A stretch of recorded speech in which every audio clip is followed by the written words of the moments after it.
నమస్కారం.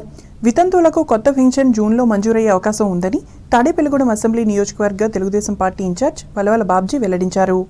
పట్టణంలోని భాగ్యలక్ష్మీపేటలో శుక్రవారం జరిగిన ప్రజా దర్బార్లో ఆయన ప్రజల నుంచి వినతి పత్రాలు స్వీకరించి మాట్లాడారు.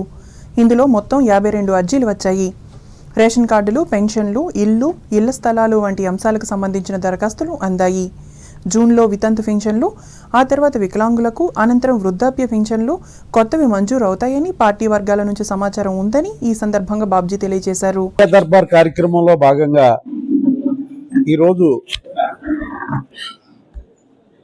చాలా వరకు అప్లికేషన్స్ అన్ని వికలాంగు పెన్షన్లు, వితంతు పెన్షన్లు, వృద్ధాప్య పెన్షన్లు మరి మ్యాక్సిమం చాలా ఎక్కువ అప్లికేషన్లు రావడం జరిగింది.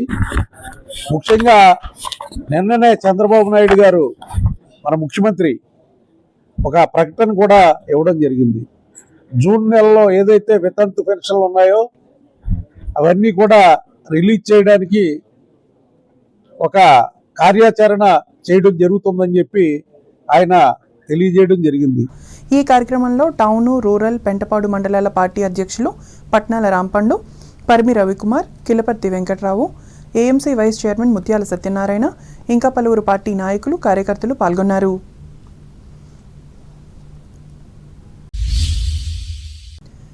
తాడేపల్లిగూడెం మండలం కడియద్ద గ్రామంలో గ్రామదేవతల జాతర మహోత్సవం అంగరంగ వైభవంగా జరుగుతోంది. శ్రీ మార్లమ్మ, మహంకాళమ్మ, పెద్దింట్లమ్మ, పోతురాజుల జాతర ఊరంతా పండుగగా చేసుకుంటున్నారు. గత నెల 29వ తేదీన ప్రారంభమై ఈ నెల 10వ తేదీ వరకు కొనసాగనుంది. ఇందులో భాగంగా శుక్రవారం అమ్మవార్లకు పెద్ద సేవ నిర్వహించారు. 8 రకాల వివిధ వేషధారణలతో ఊరేగింపు జరిగింది. ఆదివారం జరిగే నైవేద్యాలతో ఈ జాతర మహోత్సవం ముగుస్తుంది. 12 ఏళ్ల అనంతరం జాతర జరుగుతున్న సందర్భంగా గ్రామంలో ప్రతి ఇంట ఆడపడుచులు, బంధుమిత్రులతో పండుగ వాతావరణం నెలకొంది. ఉత్సవ కమిటీ గ్రామ ప్రజలు ఆధ్వర్యం వహించి పర్యవేక్షిస్తున్నారు.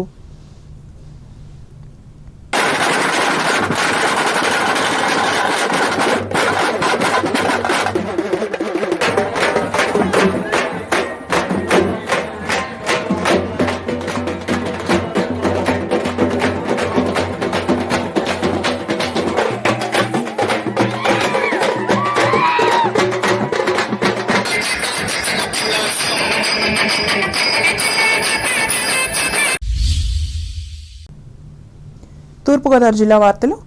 రాష్ట్ర రాజధాని అమరావతిలో శుక్రవారం నిర్వహించిన 2వ రోజు కలెక్టర్ల సమావేశంలో రాజమహేంద్రవరం కలెక్టరేట్ నుండి వీడియో కాన్ఫరెన్స్ ద్వారా జాయింట్ కలెక్టర్ వై మేఘస్వరూప్ సంబంధిత శాఖల అధికారులతో కలిసి పాల్గొన్నారు. ఈ సమావేశంలో ముఖ్యమంత్రి నారా చంద్రబాబు నాయుడు ఫైళ్ల క్లియరెన్స్, కేంద్ర ప్రయోజిత పథకాల అమలు, డేటా లేక్, పీజీఆర్ఎస్ వంటి వివిధ అంశాలపై సమీక్ష నిర్వహించారు. అలాగే సంక్షేమ పథకాలు, సూపర్ 6 కార్యక్రమాలు, తాగునీటి సరఫరా, హౌసింగ్ తదితర అంశాలపై సూచనలు చేశారు. అనంతరం మధ్యాహ్నం డీజీపీ, జిల్లా ఎస్పీలతో రాష్ట్రంలోని శాంతి భద్రతల పరిస్థితిపై సమీక్షించారు. అలాగే జిల్లా స్థాయిలో ప్రభుత్వ ప్రాధాన్య కార్యక్రమాల అమలును వేగవంతం చేయడంతో పాటు ప్రజలకు మెరుగైన సేవలు అందించేందుకు అన్ని శాఖలు సమన్వయంతో పనిచేయాలని సూచించారు. ఈ వీడియో కాన్ఫరెన్స్లో జిల్లా రెవెన్యూ అధికారి టి సీతారామమూర్తి, జిల్లా ముఖ్య ప్రణాళిక అధికారి ఎల్ అప్పలకొండల్ పాల్గొన్నారు.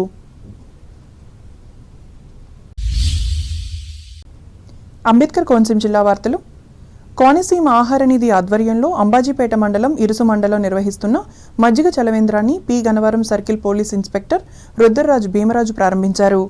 ఈ సందర్భంగా ఆయన మాట్లాడుతూ డొక్కా సీతమ్మ స్ఫూర్తితో గత 8 సంవత్సరాల నుండి వివిధ సేవా కార్యక్రమాలు నిర్వహిస్తున్న సంస్థ వ్యవస్థాపకులు వీరంశెట్టి సతీష్ను అభినందించారు. ప్రతి సంవత్సరం వేసవిలో ప్రజల దాహార్తి తీర్చేందుకు చలివేంద్ర నిర్వహించడం మంచి కార్యక్రమం అని చెప్పారు. సతీష్ కుటుంబ సభ్యులు అందిస్తున్న సహకారం కూడా ప్రశంసనీయమని కొనియాడారు. అనంతరం ఈ గ్రామ ప్రభుత్వ పాఠశాలలో చదివి 10వ తరగతిలో 500కు పైగా మార్కులు సాధించిన విద్యార్థులను ఆహార నిధి సభ్యులు సన్మానించారు. ఈ కార్యక్రమంలో విద్యానిధి విద్యా సంస్థల చైర్మన్ ఆకుల బాపయ్య నాయుడు, మాజీ సర్పంచ్ ఆకుల దొరబాబు, పాపొప్పు నాగేశ్వరరావు, సంస్థ సభ్యులు, గ్రామ పెద్దలు పాల్గొన్నారు.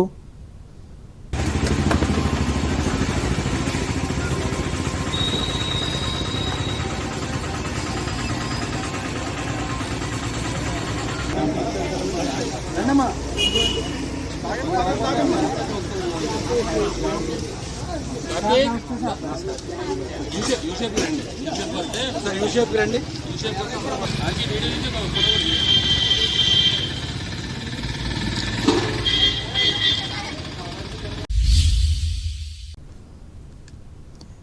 దర్బార్ ద్వారా ప్రభుత్వం ప్రజలకు మరింత దగ్గరగా ఉంటూ వారి అవసరాలు సమస్యలు తెలుసుకుని వాటి పరిష్కారానికి కృషి చేస్తుందని కొత్తపేట ఎమ్మెల్యే బండారు సత్యానందరావు తెలిపారు.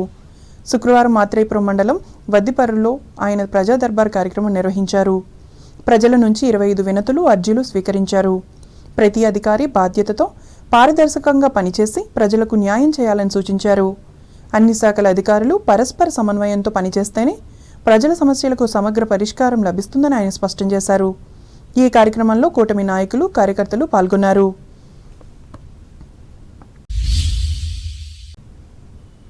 ఏలూరు జిల్లా వార్తలు. కేంద్ర ప్రభుత్వం 2025వ సంవత్సరంలో తీసుకువచ్చిన నూతన ఇన్కమ్ ట్యాక్స్ చట్టంపై ప్రజలకు పూర్తి స్థాయిలో అవగాహన కల్పిస్తున్నామని ఇన్కమ్ ట్యాక్స్ శాఖ డిప్యూటీ కమిషనర్ గంటా తిరుపతిరావు తెలిపారు. ఏలూరులో శుక్రవారం ఇన్కమ్ ట్యాక్స్ శాఖ ఆధ్వర్యంలో చార్టెడ్ అకౌంటెంట్లకు ఇన్కమ్ ట్యాక్స్ ప్రాక్టీషనర్లకు అవగాహన సదస్సు నిర్వహించారు. ఈ కార్యక్రమంలో ముఖ్య అతిథిగా పాల్గొన్న తిరుపతిరావు మాట్లాడుతూ చార్టెడ్ అకౌంటెంట్ల ద్వారా సులభతరంగా ప్రజలకు నూతన చట్టం చేరవేస్తామన్నారు. అలాగే ఇన్కమ్ ట్యాక్స్ పన్నుదారులు సకాలంలో చెల్లించి దేశ అభివృద్ధిలో పాల్పంచుకోవాలని విజ్ఞప్తి చేశారు. ఈ చట్టంపై ప్రజలకు హక్కులతో పాటు బాధ్యతలను కూడా వివరిస్తానన్నారు. సో నా పేరు తిరుపతిరావు గంట, deputy director of income tax Hyderabad investigation. నేను అవర్ అడిషనల్ కమిషనర్ కార్తిక్ మాణిక్యం ఐఆర్ఎస్ సార్ ఈరోజు వచ్చాం ఇక్కడికి ఏలూరు. ఈరోజు ప్రారంభ అనే కార్యక్రమం కేంద్ర ప్రభుత్వం ఒక 1000 లొకేషన్లో చేపడుతుంది. దీని ముఖ్య ఉద్దేశం ఏంటంటే కొత్తగా తీసుకొచ్చిన ఇన్కమ్ ట్యాక్స్ యాక్ట్ 2025 గురించి చాలామందికి కొన్ని సందేహాలు ఉన్నాయి. దాని గురించి అవగాహన సదస్సు కోసం ఇక్కడ కండక్ట్ చేస్తున్నాం. ప్రారంభ అనేది అవగాహన సదస్సు. ఇక్కడ చాలామంది chartered accountants, income tax practitioners అందరూ వచ్చారు. వాళ్ళకి అవగాహన కల్పించి వాళ్ళ ద్వారా చాలామంది ప్రజలకి ఈ కొత్త ఇన్కమ్ ట్యాక్స్ ఎలా సులభతరం చేసింది, కొత్త ఇన్కమ్ ట్యాక్స్ని, వాళ్ళకున్న హక్కులు ఏంటి, వాళ్ళకున్న రైట్స్ ఏంటి, ఉన్న పాత ప్రొవిజన్స్ ఎప్పటివరకు కంటిన్యూ అవుతాయి, దానికోసం ఈ ప్రారంభ అనే సదస్సును కండక్ట్ చేయడం జరిగింది. మేము ఇక్కడ దేశంలోనే కాకుండా ఆంధ్రప్రదేశ్లో కూడా అన్ని జిల్లా కేంద్రాల్లోనూ అన్ని ఇన్కమ్ ట్యాక్స్ ఆఫీసులు ఎక్కడెక్కడ ఉన్నాయో అక్కడ ఈరోజు ఈ అవగాహన సదస్సు కండక్ట్ చేయడం జరుగుతుంది. దీని ముఖ్య ఉద్దేశం ఏంటంటే జనాలు ఈ ఇన్కమ్ ట్యాక్స్ యాక్ట్ ఏ మేరకు సులభతరమైంది అది జనాల్లోకి వెళ్ళాలి, జనాలు కూడా వాళ్ళకున్న హక్కులు తెలుసుకోవాలి, అలాగే వాళ్ళు కూడా ముందుకు వాళ్ళుగా వచ్చి ఇన్కమ్ ట్యాక్స్ కట్టి దేశాభివృద్ధిలో దోహదపడాలని అనేది ముఖ్య ఉద్దేశం. Thank you very much. ఈ కార్యక్రమంలో అడిషనల్ కమిషనర్ కార్తిక్ మాణిక్యం, చార్టెడ్ అకౌంటెంట్లు పాల్గొన్నారు. వార్తలు ముగించే ముందు ముఖ్యాంశాలు మరోసారి. వేసవిలో తలసేమియా వ్యాధిగ్రస్తులు అప్రమత్తంగా ఉండాలి. భీమవరంలో జిల్లా ప్రజలకు సూచించిన పశ్చిమ గోదావరి జిల్లా జాయింట్ కలెక్టర్ రాహుల్ కుమార్ రెడ్డి. అత్తిలి మండల ప్రజల కోసం వరిగేడులో నిర్మించ తలపెట్టిన ప్రత్యామ్నాయ విద్యుత్ సరఫరా పనులకు శంకుస్థాపన చేసిన తణుకు ఎమ్మెల్యే ఆర్మిల్లి. ఖర్చు చేస్తున్న 1,77,00,000. విద్యార్థుల ఉన్నతాభివృద్ధికి దోహదపడుతున్న స్పోకెన్ ఇంగ్లీష్. తణుకు రామకృష్ణ సేవా సమితి భవనంలో పేర్కొన్న ప్రజా వైద్యులు రామబ్రహ్మం. జూన్ నెలలో మంజూరు కానున్న కొత్త పెన్షన్లు. తాడేపల్లిగూడెంలో ప్రకటించిన తెలుగుదేశం నియోజకవర్గ ఇన్ఛార్జ్ వలవల. అమరావతిలో జరిగిన కలెక్టర్ల సమావేశంలో పాల్గొన్న తూర్పుగోదావరి జిల్లా జాయింట్ కలెక్టర్ మేఘస్వరూప్. ప్రజా దర్బార్ ద్వారా ప్రజల సమస్యలను పరిష్కరిస్తున్న రాష్ట్ర ప్రభుత్వం. ఆత్రేయపురం మండలంలో వెల్లడించిన కొత్తపేట ఎమ్మెల్యే సత్యానందరావు. ఈ వార్తలు ఇంతటితో సమాప్తం. నమస్కారం.